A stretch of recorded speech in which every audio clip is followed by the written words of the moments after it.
Ladies, gentlemen, non-conforming folks, subscribers, new viewers, anyone and everyone alike, welcome to a video I have been eager to finally work on. This game, Final Fantasy IX, is a game I hold very dear to myself.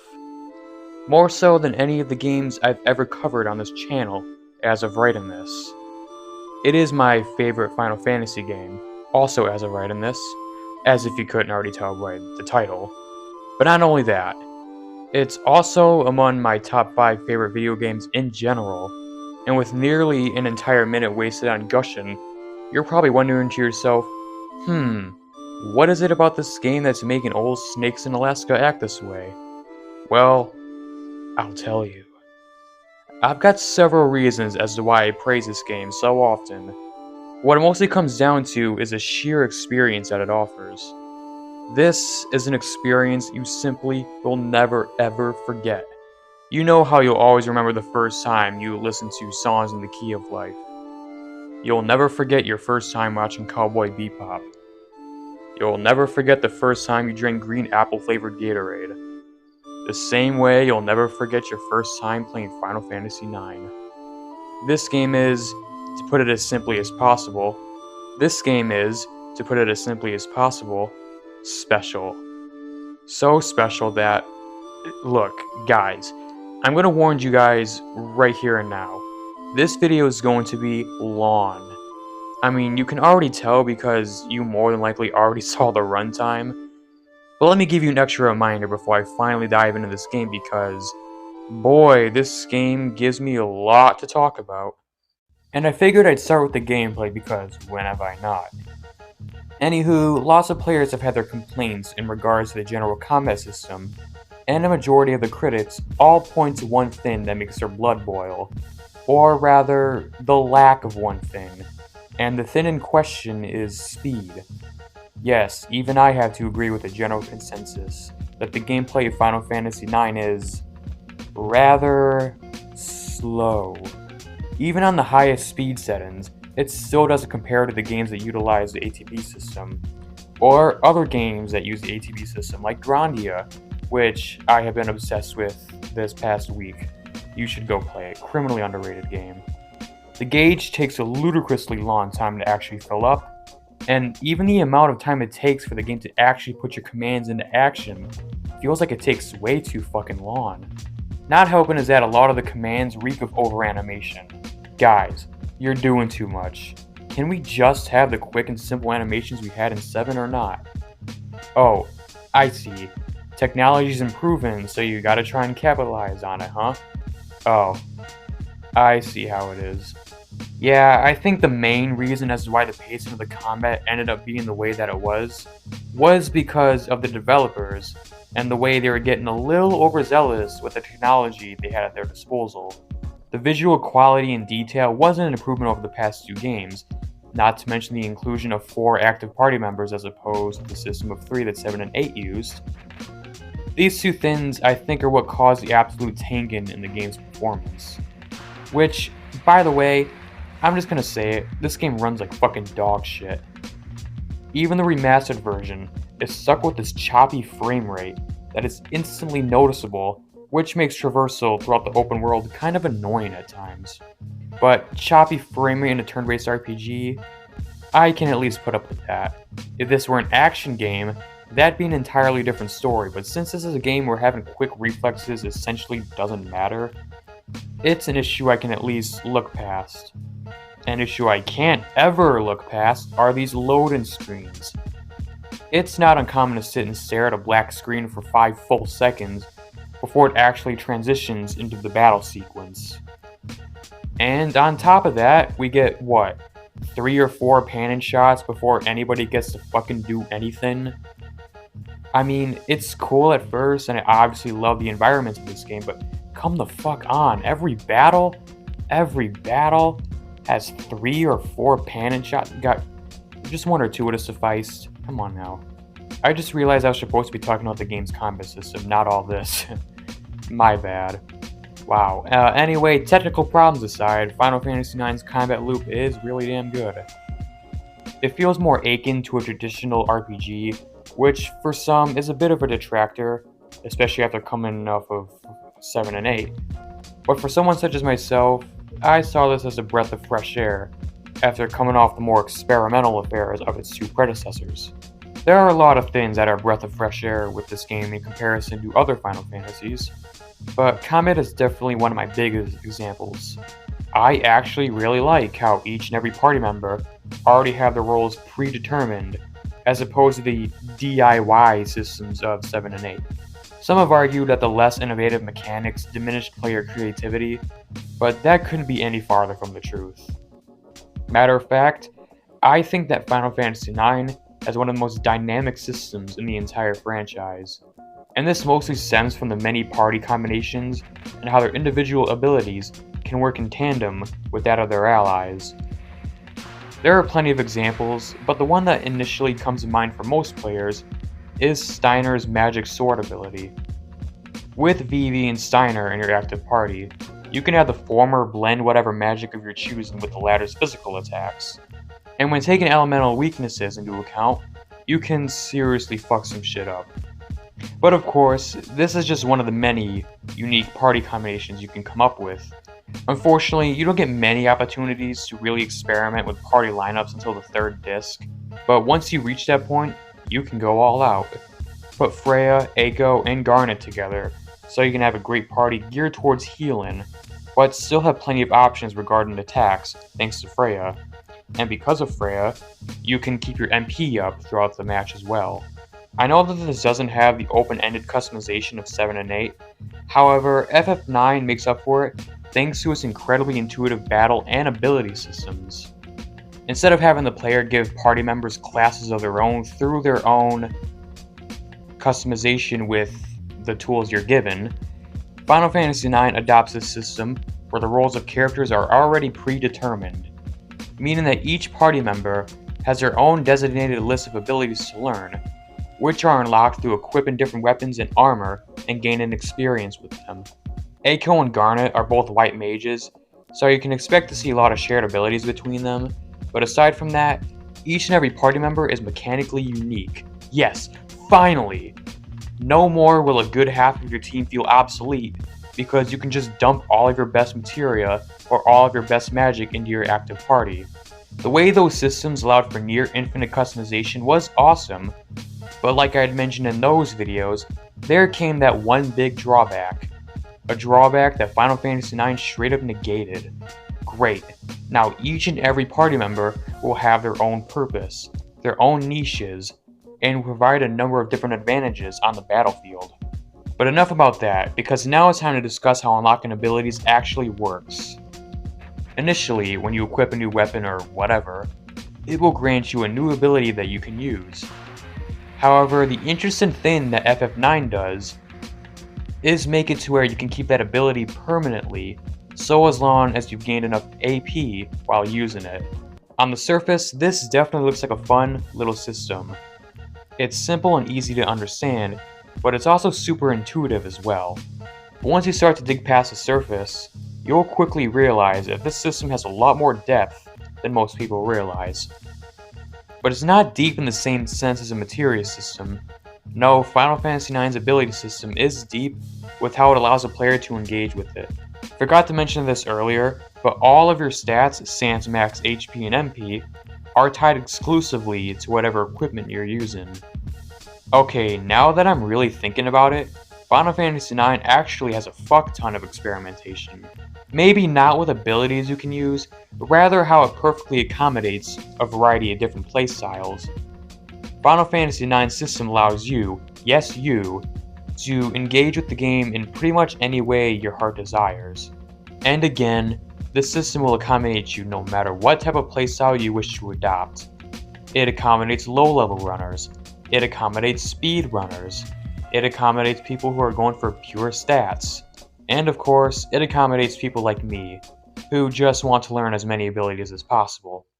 But perhaps the most noteworthy thing about this game is how much it rewards grinding. You learn every ability through AP gain, so naturally you're going to want to grind at least a little bit. This may elicit a few groans from a few of you, but don't worry, because this game offers a few ways to diminish the amount of grinding you would need to do in order to learn some of these abilities. You'll probably notice the ability up,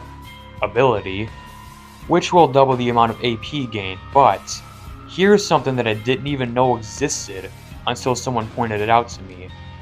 I have beaten this game 4 times, and it took until this latest playthrough for me to become aware of this, but if you have the same ability equipped twice, you will learn said ability twice as fast, which will really help in unlocking some of those status protection abilities, which there are a ton of, by the way. I also really love how immunity against shit like sleep and poison are something you learn, rather than something you get from a piece of armor. Anyway, the last point I want to make before I move on to my next topic is the abilities themselves. Since developers didn't have to worry about creating abilities meant to be shared amongst the party, it lifted the limitations of what abilities they were able to give their characters. So we can finally move past having to use the same couple of spells over and over again, and we can actually use abilities that are better tailored toward each individual character. Abilities that perfectly represent them as a fighter and as a character in general. What this also means is that each character will have their own special gimmick, separate from their ability list. For instance, Freya has her jump, AMARANT can throw equipment and items, ZIDANE can use the steal command, and so on and so forth. But my personal favorite gimmick to use is Quina's eat command. By eating enemies at critical levels of health, you can learn their abilities and have them converted into blue magic spells. Unless you eat an enemy that Quina apparently thinks doesn't taste that good, I guess. I don't know. This bitch will eat anything except for the stuff that actually looks cool and has really cool abilities. But hey, I'm not trying to diminish or undermine the abilities that you actually can learn, because you can learn some pretty awesome abilities, and early on too. Like, you can get Mighty Guard in Disc 1. Speaking of which, did anybody notice how things like Protect and Shell last like not even a minute sometimes? I don't know how that ended up that way. I'm hoping someone in the comics can explain to me, which I'm pretty sure someone in the comics will explain to me, because that's how comments always go. They always point something out to me and I feel stupid that I didn't even know about it afterwards. Anyway, where the fuck was I?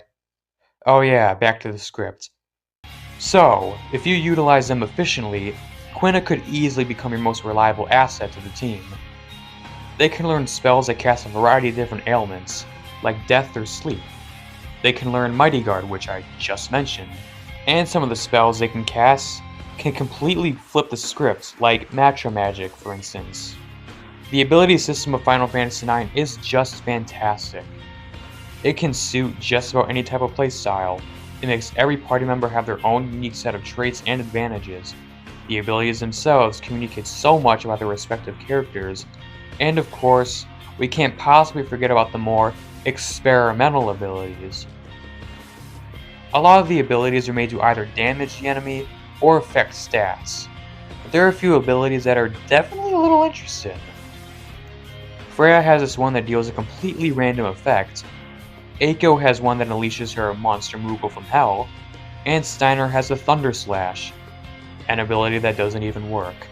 But the most interesting ones to me are the ones whose damage scales to a certain number of tasks their character has accomplished. ZIDANE has one called Thievery, which deals damage based on the amount of successful steal attempts. Freya also has one called Dragon's Crest, which scales to the amount of dragons she's killed. Not only are they cool in concept, but they can be super rewarding to use as well. There's that rewarding feeling of grinding rearing its head again. So if you're looking to play this game for the first time, just remember to steal as many times as you possibly can. From mobs, bosses, I don't care. Just steal. Always. Steal so much that it puts the enemy in a daze.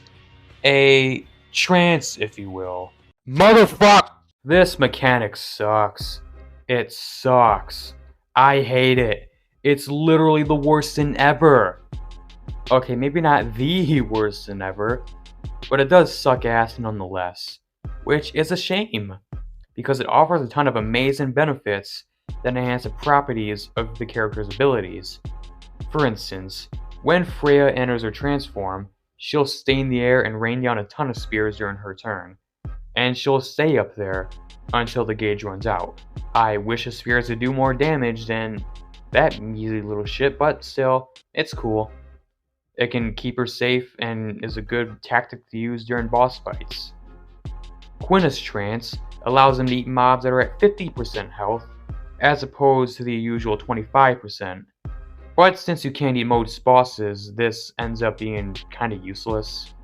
And Zidane's repertoire really opens up, giving the player some rather devastating, almost anime-like attacks to choose from. So with all that in mind, what exactly is it that makes a trance mechanic so awful? Well, my friends, the answer to that is simple. It is a mechanic that you have absolutely zero control over. When that gauge fills up, your character will activate trance whether you want them to or not. Sure, you could totally activate it during a time where it's convenient, like, say, a particular boss fight. However, when you have to rely on things like luck and convenience with a mechanic, especially such a crucial mechanic, then by that point, it's just a really badly designed mechanic. What I can't wrap my head around is this. How hard was it to just give us the option of when or when not to use it? When that gauge gets filled, put the trance command on the deck or something, and all this mechanic's problems would have been solved. Final Fantasy VIII was able to give you the option, why isn't that the case here? It just kinda baffles me how the developers let such a sore thumb stick out like this, because this is something that easily could have been fixed. And again, it's just a shame, because conceptually, trance is easily the coolest iteration of the limit break mechanic. And this is mostly because of how it ties to the story, and how it's an actual thing within the universe of the game. It's not just some super fancy cool move you get to unleash. There's some actual fucking lore to this shit. Giving the player limited control over what is one of the most essential mechanics of the game always sucks. But in this case, it's especially painful to think about. But don't think for a second that the pain stops there. Actually, that's not all. Don't think for a second that the randomness stopped there too. Because we have yet another piece of Final Fantasy IX gameplay that could have been awesome had the nature of it not been so goddamn erratic. You remember Triple Triad from the last game, right? You remember how much I lauded it, right? Well, Tetramaster is essentially Triple Triad, if it were awful. It's the same premise and everything, just botched so fucking badly it's actually shocking. Each card has its own value, and if said value ends up being higher than your opponent's, you claim that card as your own. See? Same premise. But here's where things get uniquely irritating. Say you place your card next to your opponent's and yours happens to have a higher value. Initially, speaking of course, because the two get into a little card battle. Your opponent can still win, because the outcome of card battles are arbitrary as all hell. It's not uncommon to have your high level card lose or come damn close to losing to a low level card because the actual properties of the card battles are, again, random. Random, or has a set of rules that go completely unexplained, and the player is left to figure everything out on their own. I know things like value range and shit like that are factored in, but that still doesn't explain why this powerful card I had lost to some fuck-all card my opponent most likely found on the ground. Having an element of RNG in what is supposed to be a strategic card game is absolutely detrimental, and it just cripples the admittedly interesting foundation it was built upon. But hey, it's just a silly little card game, right? It's completely optional, right? I mean, if Triple Triad was entirely optional, then I don't see why this can't be. Son of a fucking bitch!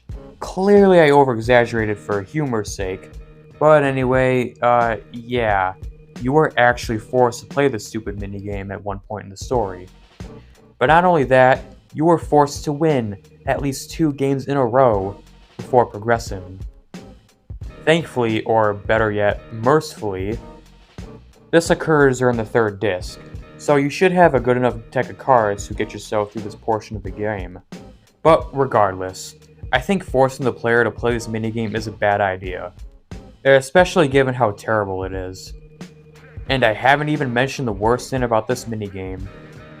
You know how in Triple Triad, whenever you want a card, you got to actually do something with it? Like, turn it into magic, for instance? Well, Final Fantasy IX kept the card taking option, but stripped away any sort of rewarding factor you could earn from it. You get nothing out of winning Tetramaster games except for new cards play more Tetramaster. But in terms of shit like anything that'll actually benefit you in battle and the fucking game in general, yeah, you get nothing. I think you win an add-on at the aforementioned card tournament, assuming you win all 3 matches. But aside from that, the only thing you get out of Tetramaster are feelings of pain, despair, confusion, bewilderment, uneasiness, anxiety, queasiness, anger, sadness, shock. Now, you might be wondering to yourself, hey Snakes in Alaska, if Tetramaster was so bad, then how do the other minigames fare? Very well. Very, very exceptionally well. Let me be the first to say thank fucking God that the other pieces of side content are actually fun and worthwhile and interesting. Except for the jump rope minigame, you will die in hell. Whoever developed that, you will burn! First things first, we have to talk about the Chocobo minigame. Final Fantasy VII's was atrocious. Final Fantasy VIII's was average. Final Fantasy IX's is probably my favorite big minigame in the franchise. I feel like a minigame dedicated towards running around the map and digging for treasure is the most fitting one for this type of creature. Yes, I know that Final Fantasy VII's was like the exact same premise, but it was done in a completely different way, and I will explain. But before I do, let's take a look at the Chocobo for a minute. Like, look at this fucking thing. Doesn't it look like something that'd be particularly good at treasure hunting?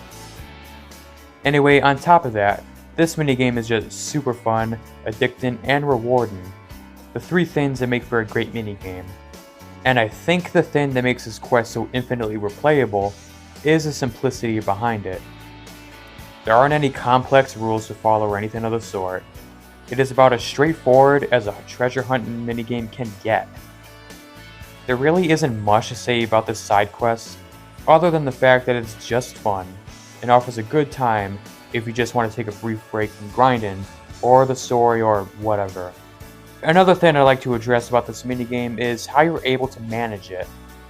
It's something you can take your time with and do at your own pace, which is something you can argue for just about any minigame in this franchise, except for a few. But what makes Chocobo Hot and Cold superior in this regard is its availability early on in the game. Throughout much of the series, the bigger, more consequential minigames won't become available until a certain point in the game. In other words, minigames don't become available until you're already several hours into the game. And I'm not talking 4 or 5 hours, I'm talking about 25 hours. Looking at you, Final Fantasy X and Final Fantasy XIII, looking straight at you.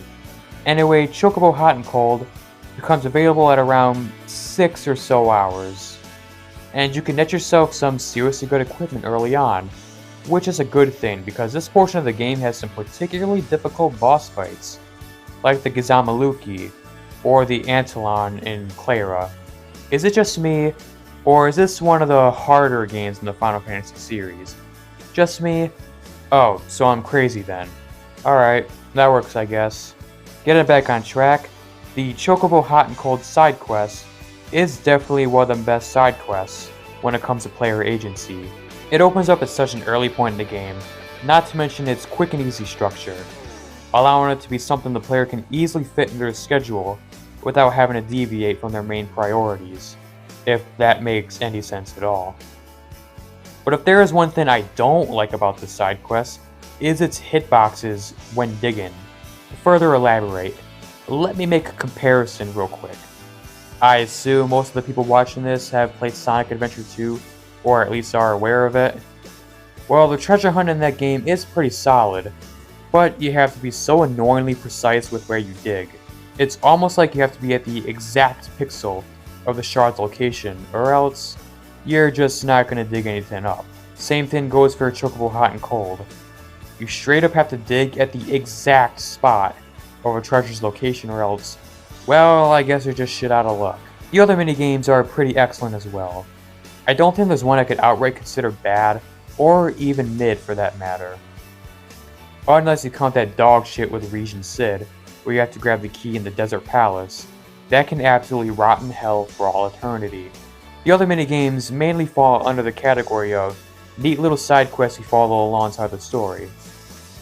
The Silazio coins are pretty cool, but the thing that always stood out to me the most is the Magnet side quest.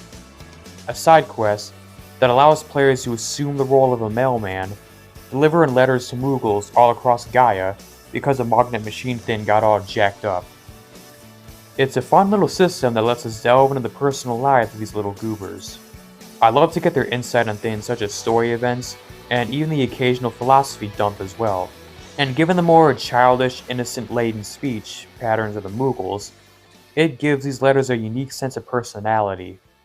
Something I could never get out of your average NPC.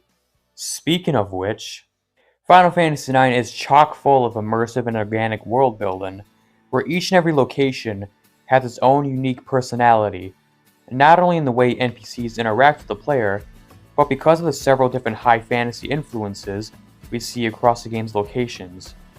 I cannot stress enough how culturally and aesthetically diverse Gaia is, and how distinct each location feels. Holy fuck, it feels like an actual world come to life. It is absolutely phenomenal, especially for a game of this age. For instance, Alexandria is your typical medieval fantasy setting, with knights and big castles and shit like that, where shit like Lindblum is more so of a steampunk variety with, airships and stuff. My favorite location is Burmecia, and it's not even close. Not only because it's the birthplace of my favorite Final Fantasy character, but because of how unique it is overall. This amalgamation of Irish, Scottish, and Nordic culture and mythology come together beautifully, not to mention the lore of Burmecia and how they're, from what I can observe, the only major nation to endure civilization beneath the mists. It's such an awesome place that the only thing that bummed me out about it was the fact that we didn't get to see more of it. After all, the only times we ever visit Burmecia, and Clara for that matter, is during the war with Queen Braun and the Black Mages. So you only get to see Burmecia in its devastated state, and never as a prospering yet isolated nation that it once was. Earlier I said something about NPC interactions, but now I would like to further elaborate on that point. Remember my Final Fantasy VII review where I droned on and on about how realistic the NPCs felt?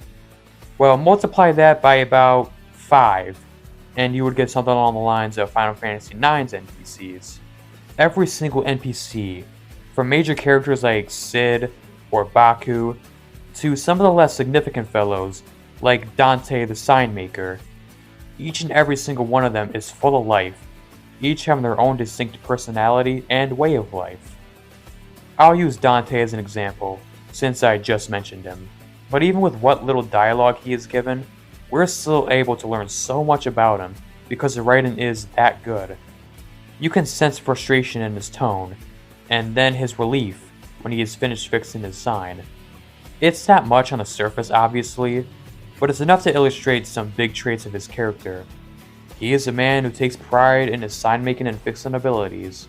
A humble man who knows the meaning of a hard day's work. He is great, but part-time worker Mary takes the cake in terms of NPC depth. Helping her navigate through a romantic dilemma made for an incredibly endearing moment, in a game that already has those aplenty. But you want to know the real kicker here? Final Fantasy IX gave us an additional mechanic that further elevates the humanity of the NPCs and characters in general. How? Through this system called ATEs. ATEs were a new addition to Final Fantasy IX and are, from what I can tell, exclusive to Final Fantasy IX. It's this nice little mechanic that shows us what certain characters were up to during several parts throughout the story. It's mainly used to show cute little interactions between side characters and to give NPCs some development, and main characters development too. But it's sometimes used to sort of elaborate or give extra context to certain events. Like when Tantalus or Cure and Blake's petrification, for example. It's a nice system that I think benefits the story and world building insanely well. These optional little cutscenes do wonders in developing our characters as well as the world around them. This is shown beautifully during the earlier portions of the game, where we see Garnet and STEINER try to adjust to being outside of Alexandria. These scenes are important for STEINER as it helps give his arc a head start, but for Garnet, these scenes benefit her character far greater. Watching her try to fit in with regular people, trying to use common lingo correctly, learning the customs of ordinary townsfolk, it's all so cute, endearing, and even comical at certain times, especially when it comes to lingo. The thing I just love the most about this side of Garnet is how realistic it is. We've seen plenty of stories centered around a person trying to adjust to the outside world, but very rarely does it come off as genuine as it does here. And it's the clumsiness with the lingo, the subtle bits of her usual fancy princess-like attitude seeping in. It's the subconscious worrying of whether or not she's adjusting properly that makes her arc feel so genuine. And we have the ATEs to thank for a lot of Garnet's development, as for a lot of characters' development too, because it's the ATEs that showcase a lot of my personal favorite moments with some of the characters. A bigger example would be Freya's reunion with her fellow Burmesians. However, there is a bit of a problem with the ATEs in the sense that we don't get many that are completely significant for developing certain characters. I'm not trying to sort of take back everything I just said, but still, I think the ATEs, they could have done a bit more with them. I know there were some that got removed, probably for time constraints, where STEINER was going over the ethics of right versus wrong with Morad, the coffee guy, where apparently Burmecia and Alexandria were at war, a particular war that took the lives of STEINER's parents. So yeah, that was an AT that got removed, which would have given a lot of STEINER some extra development, in addition to the vast development he already got. I would also like to see more ATEs with characters like FRATLEY, Puck, and BEATRIX, just to sort of like give us insight on their thoughts and like reflections of the decisions they've made and shit like that. You can also see like FRATLEY like just like subconsciously like think to himself, huh, maybe I did know this weird rat lady who was obsessed with me, who apparently is in love with me, and I was in love with her? I'm not saying to like restore his memory completely, but we could have gotten some like subtle little pieces of monologue. We could have gotten some like pieces of monologue that subtly imply, you know, a little something something there, a little treat for our Freya and FRATLEY fans. But despite everything I just said, the ATs are so fantastic. I just wish there were a few more of them that are like completely essential to the story, because most of the ATEs are some like comedic, so I can't help but feel like some of them are kind of wasted a bit.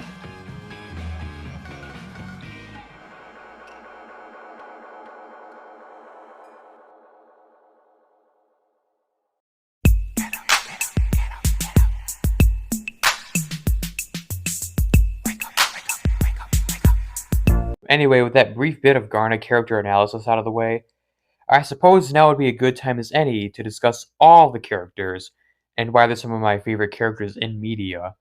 Not just video games, media as a whole. The party of Final Fantasy IX is one of the most dynamic cast of characters I've ever seen, each having their own distinct design, personality, motivation, and contribution to the game's overall themes. Each of them have a clear and easily identifiable purpose to the narrative, and each of them have their own arcs and bits of development. Sure, some of the characters did end up lacking a bit, But even then, every character at least received something in terms of development. Yes, that's the right question, viewer, including Amarant. I know a lot of you were thinking to yourselves, wait, even Amarant? And yeah, even Amarant has some nice development. But in terms of motivation, yeah, that's where the lines start to blur a bit, because from what I can tell, he really doesn't have much of a personal stake in this story. And hell, a lot of the time, he embodies this meme you're currently seeing on screen. After all, the main purpose of his character is following ZIDANE around, in order to figure out his ideals, and this is where his development comes in. Because prior to him joining the party, he was every bit a lone wolf. One who would constantly pick fights with others, because that's the only way he found any meaning in his life. And then he loses, to the very person he sought a rematch with over their squabbles in the past. So in an attempt to discover what makes ZIDANE so strong, he tags along with him and his friends.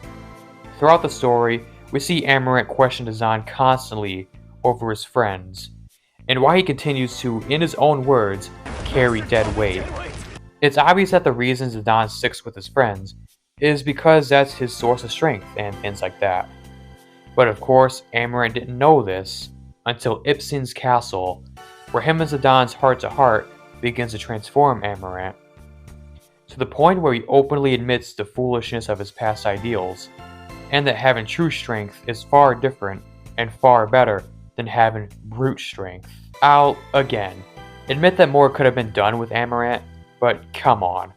Let's not pretend he's some mannequin of a character who gets nothing at all. It's just that all the other characters kinda outshine him. Why don't we talk about EIKO now, since the two joined the party not too far apart. The cool thing about EIKO is that she's only 6 years old, yet she can summon monsters and shit. Not to mention the fact that she can cast holy magic. Damn.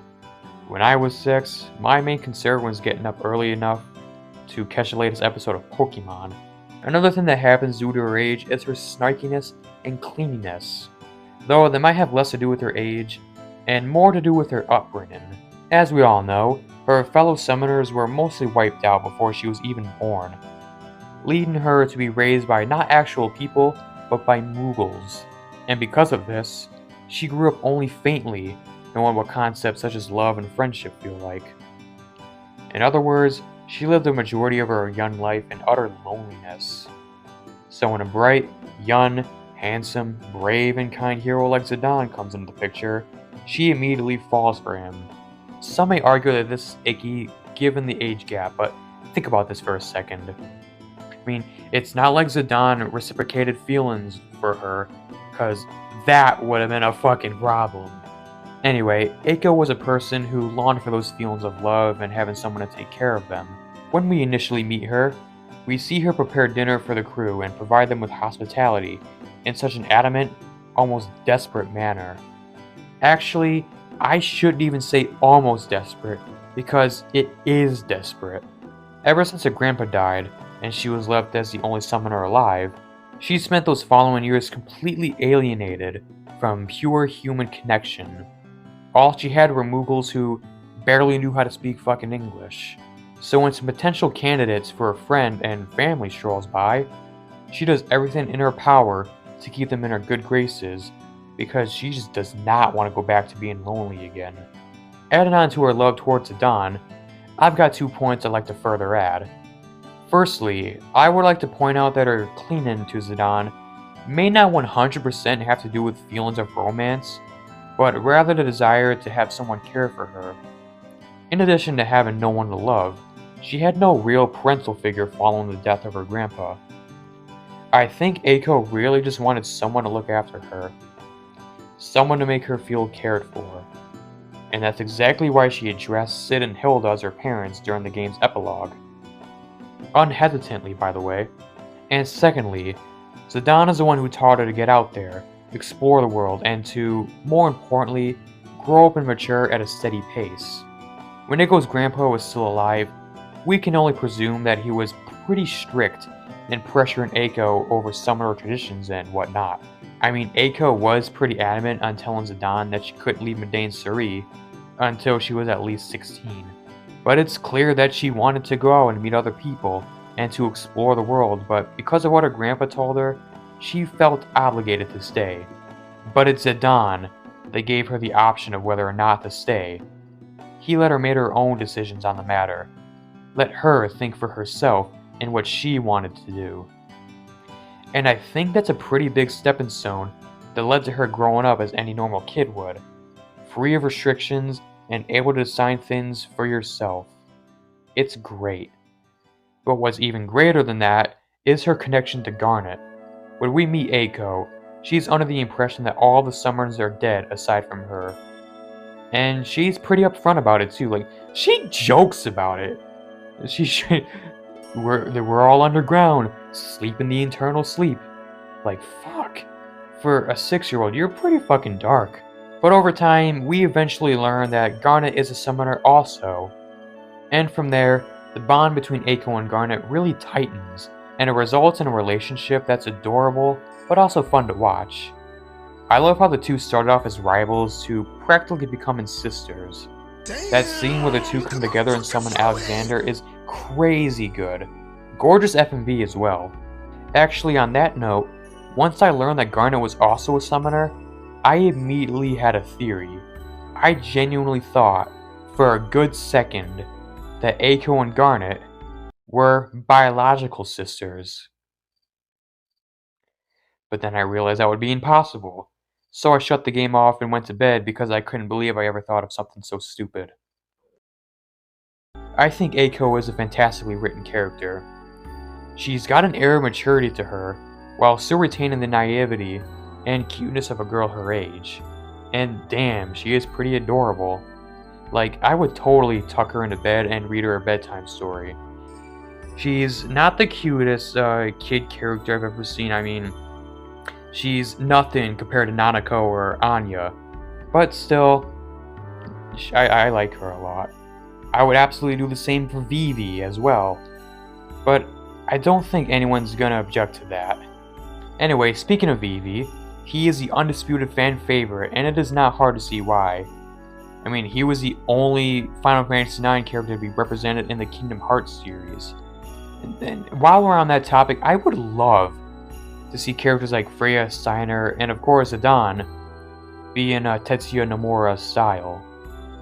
I get that Nomura didn't design the characters for 9, hence why those characters don't appear in a game that was made by Tetsuya Nomura, but still, I would love to see. And VIVI's only there because of, you know, the fans and whatnot. But then again, why is Setzer the Final Fantasy VI rep in Kingdom Hearts, another game that Nomura didn't design the characters for? Those guys were designed by Amano. But still, Setzer? Of all the characters, like, no Terra, no Celeste, no Locke, no Scion. Hell, I would have been okay with Gao. Anyway, getting back to VIVI. His innocent childlike demeanor alone makes him such a fantastically endearing character. Like, the first time you see him, you look at this psychedelic, like, wall or whatever, and he, like, falls flat on his ass. The animation where he adjusts his hat, it warms my heart every time I fucking see it. But obviously, personality is one of the building blocks to creating a great character, but growth and development is what makes a character truly shine. And VIVI has both of those in spades. But I'm going to get to him a little later when I begin to discuss the overall themes of the game, because VIVI is really the one character that truly epitomizes said themes. Don't worry, VIVI, you'll get your time in the spotlight. But for now, I would like to talk about another character with a unique design, and that's STEINER. I think STEINER is the star of the show as far as pure character development is concerned, as his arc is truly something special. And I don't mean that lightly either, like, his arc is definitely one of my favorites. It's so poignant, I love it so much. Watching STEINER go from outright loathing ZIDANE to calling him a comrade, willing to jump into danger alongside him, is simply beyond words. It is moving. Even though I just said it's beyond words, I described it as moving.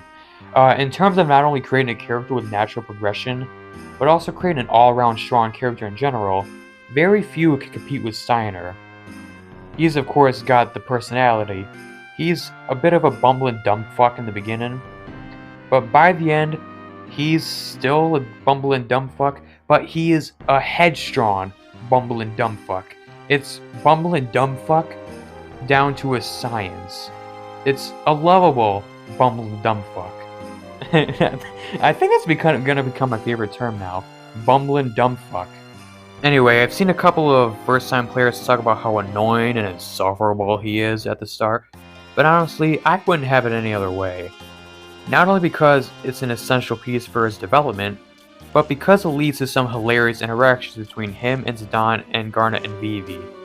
And on that note, goddamn, that dynamic between those four is just amazing. So many hilarious and unforgettable exchanges between those four that made the early bits of the game so memorable. But anyway, back to Steiner's development and how natural everything about it is. We all knew Steiner as an oaf, who was a bit too loyal to his queen, so much that he would immediately dismiss any accusations made against her, no matter how truthful they may have been. But as shit started to hit the fan, we saw Steiner slowly and subtly bring himself closer to accepting the truth. This is shown through his reaction to the news regarding Garnet's execution. This is when things started to unravel, and Steiner really saw things for what they were. All this came to a head when his longtime colleague, Beatrix, accepted the truth for herself. Steiner, finally, was able to swallow his pride and accept that he had been wrong. Not only wrong when it came to the Queen, but with the callous way he treated ZIDANE as well. When Steiner entrusted ZIDANE to bring Garnet and Vivi to safety, it created one of the most touching moments of the entire game. One that saw Steiner become a stronger person right then and there. Hell, he even ended up becoming friends with the Tantalus crew, upon realizing that everything they did with Garnet was with good intentions. I name-dropped Beatrix a few moments ago, and now I would like to bring up the parallels between her development and Steiner's. Their development is quite similar, but it's presented in two different ways. Both of their arcs tackled the idea of servitude, but whereas Steiner is focused on toxic loyalty, Beatrix is focused on two things: the fear of being replaced initially, and later on, sorrow and remorse. During her initial appearances, Beatrix is portrayed as this merciless killer, whose only motivation in life is to shed as much blood as possible. And she can do that too. Like, she has a bragging rights of taking 100 lives at once. That's fucking insane. That's kind of scary, man. And this is shown brilliantly through these 3 boss fights where you are literally scripted to lose. And it's not like Devil May Cry 5, where you're supposed to lose but can win if you're good enough. No. You straight up fucking lose, and there's nothing you can do to alter the results. It's still a fight you, have to, technically win, and by technically win, I mean bring down Beatrix's HP. She still has a set of HP that you have to, inflict in order to progress with the game. You still have to engage in an actual full-length boss fight. It's just one you lose for story reasons. Yeah, you straight up fucking lose, and there's nothing you can do to alter the results. And this is a brilliant move for 2 reasons. Number 1, it shows how ridiculously powerful she is. And number 2, I found that it served as a bit of a vehicle for her character development. Think about it. After the second ass pounding in Clara, Beatrix grows annoyed over Queen Braun's use of magic in her conquest, citing that the many years of training not only herself, but the military of Alexandria would have been more than enough to take over Bermesia and Clara. Here we see bits of fear in Beatrix. Fear that her powers will no longer be needed, since Braun could just easily rely on Andolans and Black Mages. If you recall what I mentioned with how those bosses kicked off her development, this is what I meant. This moment aboard the Red Rose showed that even the cruelest, strongest people can show signs of vulnerability sometimes. But it wasn't just fear Beatrix had felt. She had also felt guilt, remorse, pain. More pain than those 3 ass blastings she gave us, combined. Once Beatrix noticed Garnet's unconscious body, and saw the Queen for the truly corrupted ruler that she was, the weight of every atrocity Beatrix had committed came crashing down on top of her. By that point, she was drawn to the conclusion that she was no different than the lifeless puppets blindly taking orders. Beatrix becomes filled with sorrow, to the point where she feels that it would be best if she left Alexandria behind, out of the fear of making the same mistakes again. But now, this is where Steiner reaches his peak as a character, where we get to see the effects of his development in full swing. He begs Beatrix to stay in Alexandria, not only because he loves her, but because her strength will be a necessary tool in ensuring Alexandria's prosperity under Garnet's rule. And I think this little exchange at the end here perfectly accommodates what Steiner's character arc was representing. My only gripe with the whole Steiner and Beatrix connection is that we don't see the latter reflect on her past all too much. I mentioned this in my ATE segment not too long ago, and I'm going to reiterate it, but it would have been nice if we had an ATE or two that showed her grieving or something along those lines. After all, we knew that Beatrix was a pretty merciless warrior, unhesitant to take the lives of an infant, but we don't really see her reflect on that at all. All we get is like some brief apology towards Freya, and that change of heart scene during the epilogue. There were unfortunately a few instances where I feel a bit more dedication to some of their ideas would have made everything flourish more than it already had. This may come as a surprise or even a shock to many of you, but my favorite Final Fantasy character isn't Cloud, isn't Tidus, isn't Terra, and it isn't Cindy. No, it's actually Freya Crescent. Why is this surprising? Well, mostly because she's a pretty niche character in the grand scheme of things. She's very well received from her fans, but again, what little fan base she actually does have. It does exist though. We most certainly have a very small fan club for the rat, and you can join too, so as long as you give up all your ambitions for the future, as well as your personal desires, and you devote your entire existence to the rat. But obviously, there has to be a reason why I enjoy a character this much, to the point where I enjoy her more than some of the most beloved characters in the franchise's history. And I believe the reason in question is being the fact that she is a living, breathing definition of fortitude. In several instances throughout the game, Freya is quite literally put through the worst hardships imaginable, shit that I wouldn't even wish on my greatest enemy. From returning to your homeland after 5 years, only to find it reduced to rubble, coming to the conclusion that part of this was your fault, having your long-lost lover suddenly forget who you are, to watching at least half of your own species get absolutely decimated. Like, she watched a literal, near extinction of her very own species right before her very eyes. And yet, in the face of all these hardships, Freya still musters enough courage to press on and focus on the now, rather than the then, so to speak. It's no doubt impressive that she's able to stay emotionally stable even in the midst of all these painful events. Hell, even ZIDANE himself acknowledges how mentally strong she is. But I think the thing that I love the most about her attitude in these situations is how it communicates what I consider to be the overall theme of her arc. It's better to accept tragedy for what it is and move on with her life, rather than let it consume you. After all, it is unhealthy, like very unhealthy, to completely fixate on the past, rather than moving on with life and accepting tragedy. And in the case of Freya, she doesn't mourn any longer than what is necessary, despite the weight of the tragedy she endures, and I think that makes her a very compelling and meaningful character. Like, she literally reunited with FRATLEY after being separated for so many years, only to discover that the latter had lost all of his memories. But even with such a tragedy to process, Freya still reminds everyone that another invasion from Alexandria is imminent, and that they should focus on that. It's kind of insane, really. And even after Clara is nuked, Freya is able to quickly put that aside to focus on rescuing Garnet. And again, I think this aspect of her character is incredibly inspirational. It does kind of sting how she's really the only character who doesn't get a happy ending though. Especially when you consider all of that crap she went through. It was considerably higher than anyone else in the game, and yet, her ending is more somber than anything. ZIDANE and GARNET reunited, STEINER and BEATRIX got hitched, Quina became the head chef of Alexandria, EIKO was adopted by Sid and Hilda, and hell, even AMARANT was now able to live his life with a fresh new mindset, one that would help keep him out of trouble and keep him happier.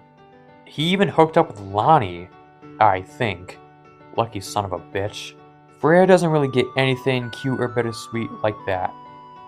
She does hook up with FRATLEY again, but she literally states that his memories haven't returned, so there's always a possibility of the two breaking up.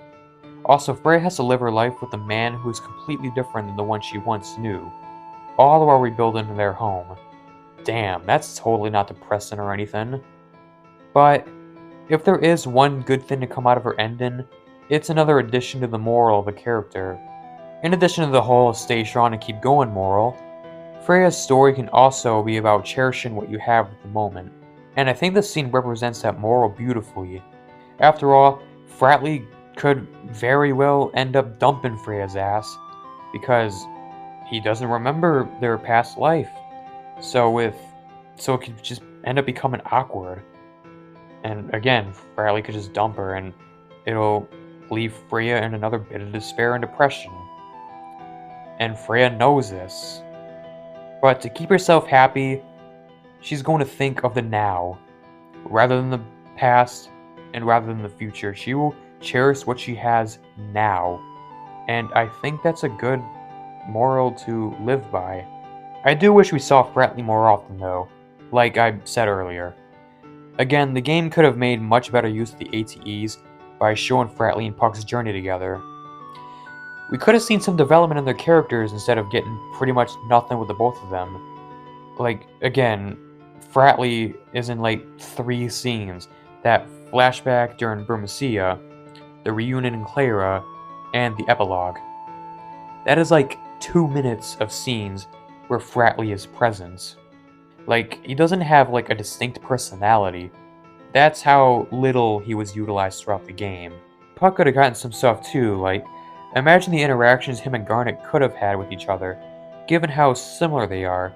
They both wanted to leave their kingdoms under the pressure of becoming the next ruler, after all. We could have seen another parallel between the duties of ruling your country, between Puck and FRATLEY, because both of their parents die as a result of the war.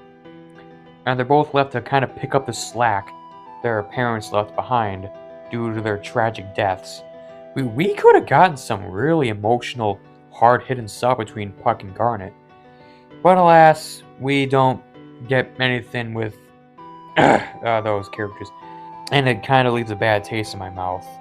Again, Final Fantasy IX has a fantastic story, lots of great character development, but we still could have gotten way more stuff. Like, I'm thinking about it now, we could have gotten way more stuff. But again, what we got is utterly fantastic still, so I can't hate it too much. We also could have seen how FRATLEY lost his memories to begin with. We could have seen Freya reflect on their past outside of a single cutscene, which would have clearly shown how close the two were. And as much as I hate to say this, Freya kinda got swept under the rug following the second disc. A lot of characters have this problem, but regardless, the fact that this cast still managed to be so compelling despite the lack of development later on just goes to show how strong they are as characters, which, if anything, made the nothingness they got in the latter portion of the game all the more apparent. I've discussed many themes and morals within the game's story, but they mainly pertain to the individual characters and their arcs. They felt personal to them. Now, I will be delving into what is the undisputed theme of the game, and that's a little thing called existentialism.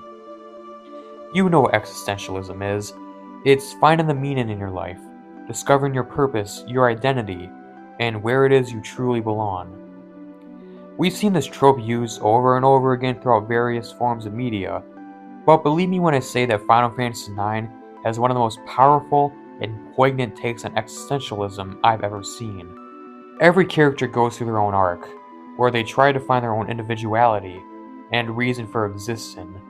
But there's two characters I haven't really talked about in this video, and that's because they're the core components that make up these themes of existentialism. Vivi, for instance, spends much of the game coming to terms with his intended purpose of existing, being an actual war machine. Throughout the first and second discs, he is constantly berated and antagonized for what he is, rather than who he is. And rather than letting the stigma get to him, he instead chooses to embrace life and to forge his own identity. He's not going to let the fact that he was a product of the mist, a product of war, get to him. No, this motherfucker is going to put his foot down and grow up and learn to be himself. He is a person. He is no less human than you and I, and he is going to see that through. And it is great. Vivi knows why he was created and what his intended purpose was, but he also knows that deep down inside, he is no less human than his peers, and he finds the strength to pave his own path, his own place in the world. And the use of this philosophy reaches its artistic peak, well, one of them at least, when the team reaches a Black Mage village and discover other Black Mages who are sentient. And yeah, the Black Mage village segment is amazing, not because of the absolute bop the theme song is, but because of the morals that get explored as well. Prior to this, the only time we ever saw Black Mages besides Vivi was when they were destroying cities and barbecuing rats. Except for that cutscene prior to the boss fight against the third Black Waltz, where we saw an army of Black Mages gather around to protect our party. And I think this was a subtle way of showing that these mages do, in fact, have a mind and soul of their own. And not just when they come to terms with it either, like all the time, they have a sense of humanity. It's just other Black Mages are able to accept it and come to terms with it more than other ones. It wasn't much, but it appears that they did have enough of a conscience to make themselves go, hey, this evil guy is going to attack one of our brethren. And they band together, confront the Black Waltz and protect their little brother, and they all die. For the love of God! For the love of God! Please! Die! The theory of existentialism takes a particularly heavy toll during this exchange at the Black Mage village, where Vivi and his fellow mage discuss death, though at this point, most of the mages are blissfully unaware as to what death truly is. There is this really tender yet cutesy line of dialogue. One of the mages references his friend stoppin'. Clearly stoppin' means to die, but according to this innocent little mage, the only worrying thing about death is how they're going to wash off his friend once he pops right out of the grave. It's really hard hitting, like, they know enough about death to the point where they know what cemeteries are, and they know they have to bury their friends who stopped, but they're not privy to the fact that they don't come back. And that is sad, but also super powerful in a way. And again, it's scenes like this that truly highlight what this game is going for in illustrating this philosophy. There's something so richly organic about watching Vivi and the mages gradually understand their own mortality. It's almost like I'm a kid learning about death all over again. That's actually how realistic Vivi's development feels. And I love the bond Vivi grew to share with his comrades. We went through, what, half of the game thinking Vivi was the only mage who could present as human? So when he eventually got to meet others just like him, it felt gratifying. Vivi finally met people just like him. He felt more comfortable in his identity. And it's beautiful. And the little heart-to-hearts they share with each other added so much sympathy and poignancy to these characters. So when Vivi throws a temper tantrum over learning that the Black Mage's defection to KUJA, it was heartbreaking, and even a little unnerving. But what was even more heartbreaking was when it was eventually learned that KUJA lied about extending the lifespans of the Black Mages. This goddamn scene, where Vivi says this is just... yeah, it speaks for itself. That line of dialogue, it says it all. It hurts. Even after playing it for the 4th time, I look away. It's too painful to read.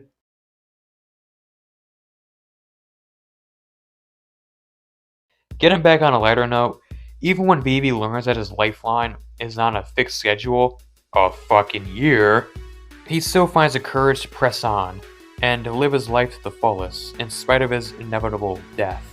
He doesn't let the fear consume him. Sure, upon hearing the news, he's understandably anxious and does undergo an existential crisis. I mean, who wouldn't? But over time, we see Vivi's character grow, develop, and eventually come to an understanding with his limited lifespan. He finds meaning in his life through his friends, learning who he truly is inside, and defying his fate by using his power to save the world as opposed to destroying it. But you want to know the funny thing about this little spiel? About accepting your role as an angel of death and defying it because you discovered there was more to your identity than just being a weapon, and you're an individual who has feelings and people they care for, and vice versa? If I'd replaced Vivi with ZIDANE, everything I just said would still work. The parallels between Vivi and ZIDANE are actually insane, and I love it so much. First 3 quarters of the game showed ZIDANE comforting Vivi, reminding him that while he may have been created to kill unquestionably, he is still their friend, and he is still his own person. But as we ventured into TETRA and the ironically titled Pandemonium, we see ZIDANE undergo actual pandemonium and an existential crisis of his own upon discovering that he too was the weapon created for mass destruction. But this time, it's Vivi's turn to comfort him and remind him that he is his own individual. And it occurs during what I consider to be one of my absolute favorite scenes in media history. I have seen so many emotionally captivating scenes from a wide variety of different media sources, mostly in video games, but in all media sources. The Punch-Out scene in Persona 5 Royal. Not going to spoil it for people who haven't played it, but if you have played it, you know exactly what I'm talking about. Also, the graveyard scene in Metal Gear Solid 3, Yusuke's final confrontation with Toguro, the Terminator destroying himself in Terminator 2, and hell, there's plenty of scenes of similar quality within this very game as well. The Black Mage scene from earlier, the summoning of Alexander from earlier, and of course, Garnet cutting her hair, which is packed with symbolism. By the way, that scene really went to show how strong of a character Garnet turned out to be in the end. I didn't analyze her character too much, but I'm going to do that just a little bit before I get into the scene I'm referring to. Anyway, the cutting of her hair symbolized her newfound courage to take full control of her destiny. Throughout the game, we see Garnet constantly, almost like blame herself over everything that has happened. She feels the guilt of not being able to live up to her expectations of being the next in line ruler of Alexandria and stuff. She goes through so many unspeakable tragedies, and because she's like a teenager, unlike Freya, she isn't quite as mentally stable enough to handle it, so she eventually goes fucking mute. Which I love, well, not love because I like Garnet as a character and I hate his here in Turmoil, but I also hate because during a specific portion of the game, it makes her kind of useless as a party member because she's mute, so she has trouble casting spells. Yeah, which can be really annoying to deal with. But it also means that you can take her to Oliver, or keep her in Desert Palace. It really doesn't matter. Anyway, she's constantly faced with tragedy and so many periods of self-reflection, trying to figure out how to muster enough strength to push on through. And after going through so many experiences with ZIDANE and the party, and building her character and gaining emotional, mental, and physical strength too, she finally realizes how to take control of her life, of her destiny, and everything and shit like that. And I think that's what the cutting of her hair symbolizes. It's really caps off her all of her development in such a fantastic way. And also, another thing about this scene, we get actual hair physics on a PlayStation 1 game. Like, look at that! Realistic hair physics on 90s CGI. But anyway, all the scenes I just mentioned pale in comparison to what has been colloquially known as the Not Alone scene. It's named after the absolutely bombastic and epic and hard-hitting theme song that plays during said scene. This is that type of scene that features so many different elements that all come together and work in harmony. From the aforementioned music that loops similarly to Aerith's theme, to the engaging boss battles against a fucking dragon turtle thing. What the fuck is that? To the writing, to the overall message of the scene in general. As we all know by this point in the game, Zidane is a pretty nice and caring person. He is the textbook definition of selflessness, able to help others even if there's no personal gain or hell any reason. Much to Amarant's dismay at first. I mean, his own quote perfectly epitomizes this aspect of his character. He helped Vivi find his identity. He helped Amarant learn that relying on friends is pretty badass. He took Quina on a worldwide journey when any lesser of a person would have turned them down. And best of all, he helped Garnet find her place in the world. He definitely left his mark on anyone he came into contact with. From his fellow party members to some random fuck-all NPC, Zidane really knew a thing or two about inspiring others. But here's the kicker. All this time Zidane was going around making people happy and shit, those very same people were watching his back the entire time. They protected and cared for Zidane the exact same way he protected and cared for them. And this is evidenced by his friend's willingness to jump headfirst into battle to save him when he is at his absolute lowest point and is far too distraught to put up a fight. Despite the way Zidane was pushing them away, his friends still rescued him, as Zidane would have, assuming the roles were reversed. And afterwards, Zidane was reminded of the friends he had made and how they were always looking out for him. And they will continue to look out for him even in the most perilous of times. Why? Because he is not alone. Amazing scene. Every single time one of my own friends says, "Hey, I'm gonna start playing Final Fantasy IX. I hope it's really good," I immediately start imagining their reaction to the scene because it is a scene where once you witness it for the first time, you really never forget it. Because it is such a powerful, moving, and life-affirming scene that tackles such an important life lesson with complete sincerity and an incredible score to back it all up. Anyway, KUJA.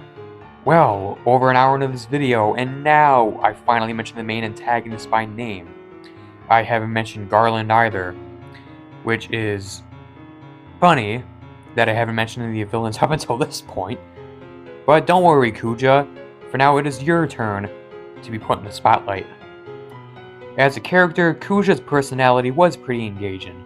I, for one, enjoyed the campy theater kid Sephiroth who got a little carried away with the estrogen use. His poetic monologue can come off as a bit corny for some, but I don't know. I think everyone should enjoy some camp from time to time, as long as it isn't too overbearing. Anyway, it's not his dialogue or his design that makes KUJA such a compelling antagonist. What's actually interesting about him is how he serves as the ultimate antithesis to the game's morals. Not unlike Vivi or Zidane, KUJA was made for the sole purpose of destruction and warmongering.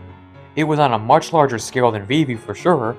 I mean, this motherfucker was out to essentially help resurrect an entire race of beings and wipe out a bunch of others. But I digress. The premises are both intentionally parallel. Anyway, speaking of parallels, this is where things get intriguing. Whereas Vivi, a living weapon, was able to successfully cope with his existence and lead a happy life, KUJA went against that and took it upon himself to try and destroy life itself because he couldn't bear the thought of this world existing without him. And it's these parallels that peddle this clash of optimism versus nihilism within the game.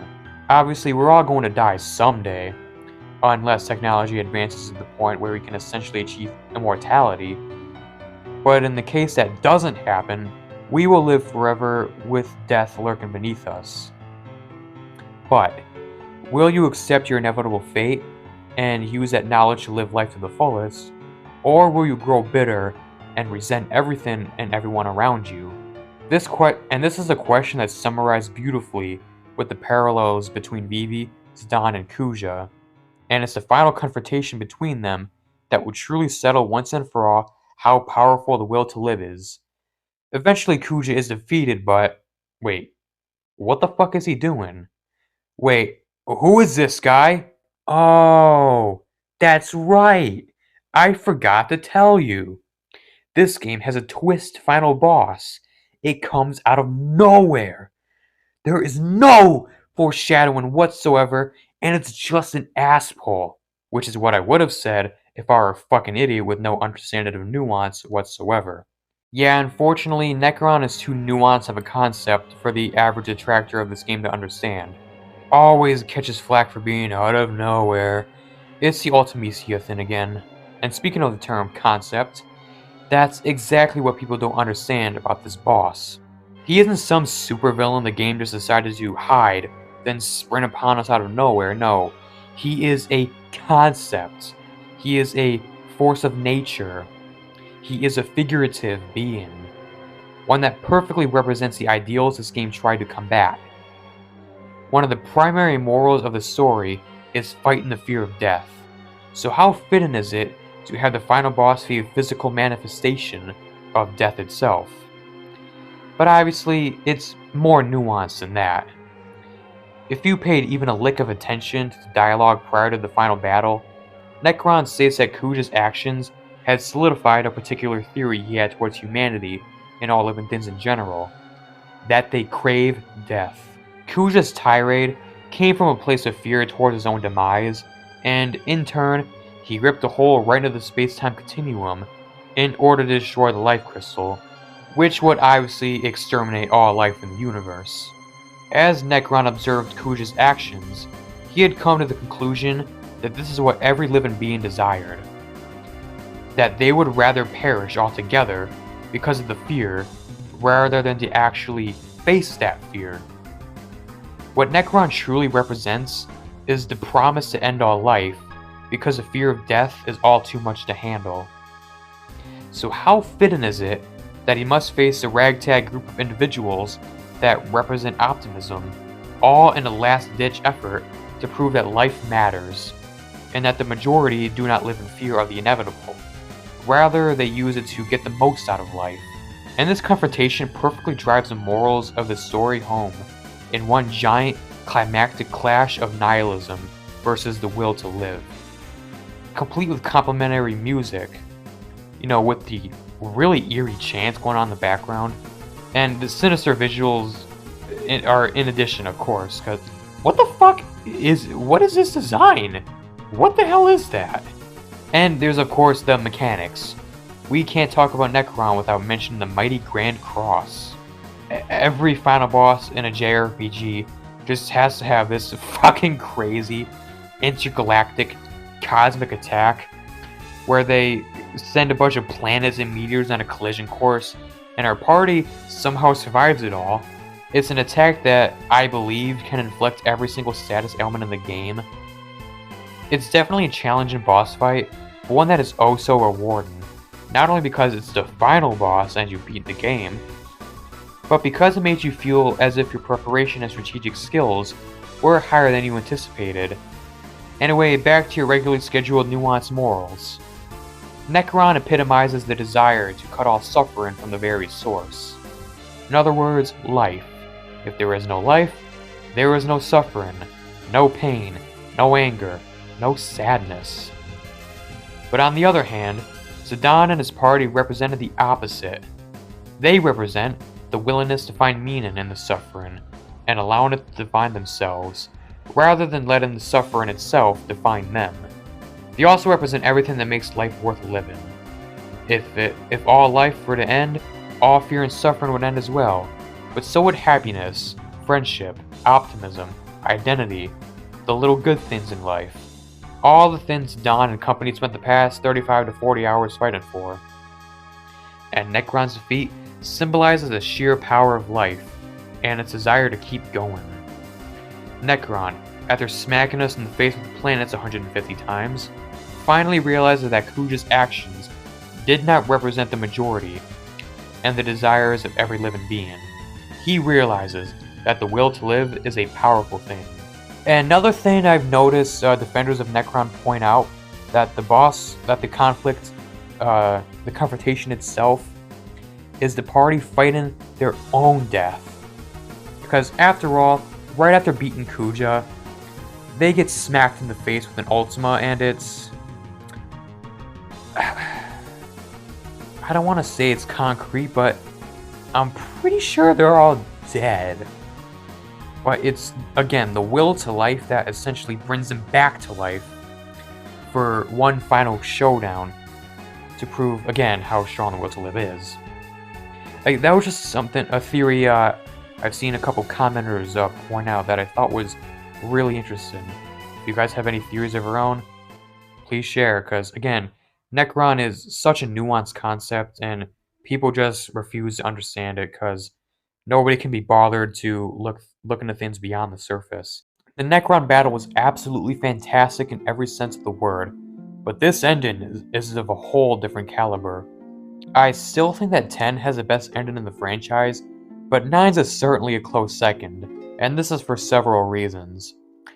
I've already went over the epilogue and all the characters' individual endings, but I neglected to discuss the ending of another, Kuja.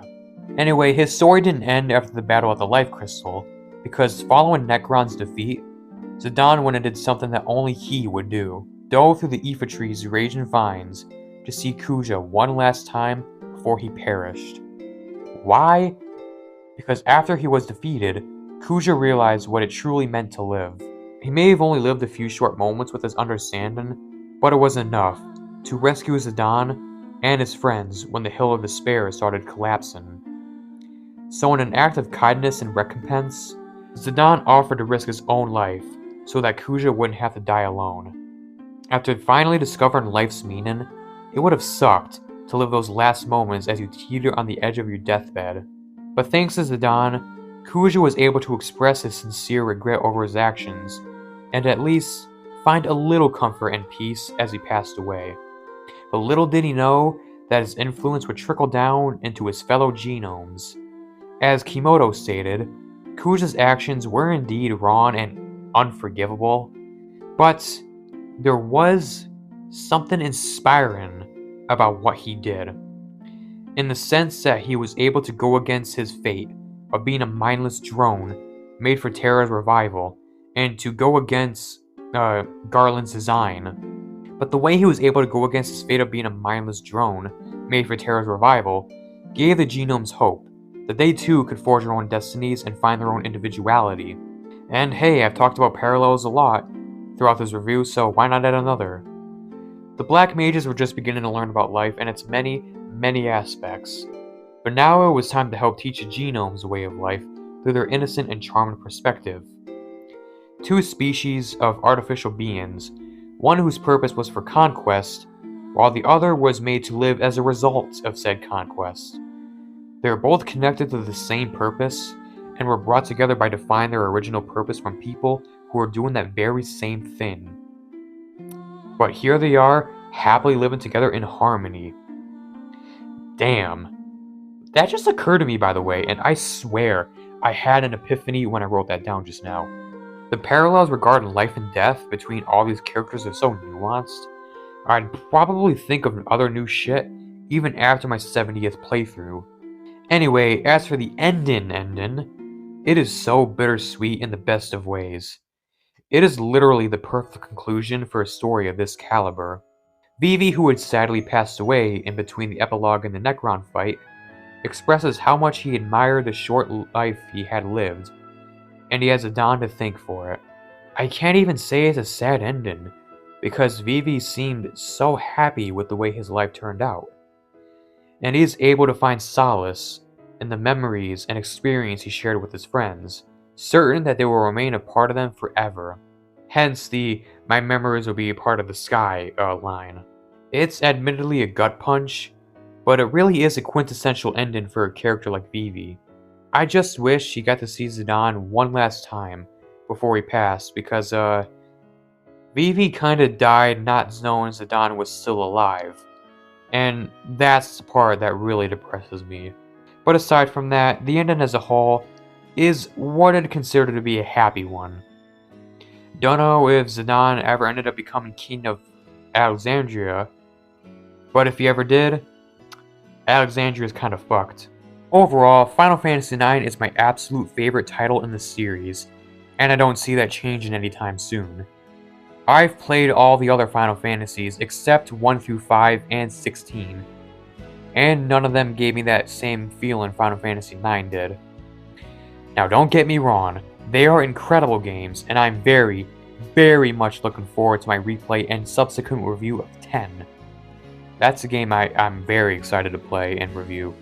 But despite the generally high quality products we get from this franchise on a regular basis, Final Fantasy IX still manages to stand out to me above the rest, and I think that's because of its status as a love letter to the franchise.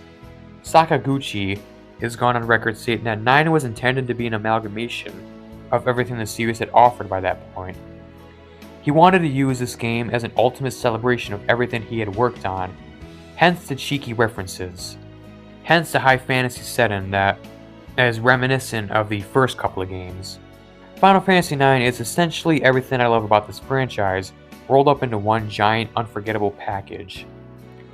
It is tied with the aforementioned 10 as my most played Final Fantasy, and honestly, I wouldn't mind playing this game 10 more times, in a row if I must.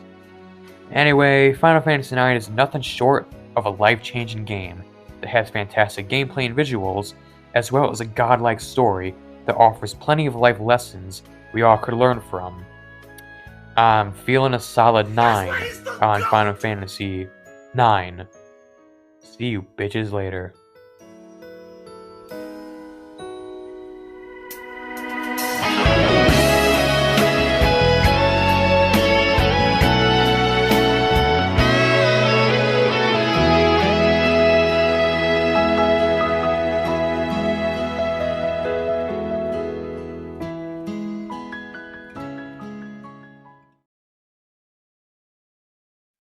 Also, Sakaguchi has also gone on record saying that Final Fantasy IX is the best project he's ever worked on. So, suck a dick, Final Fantasy IX detractors.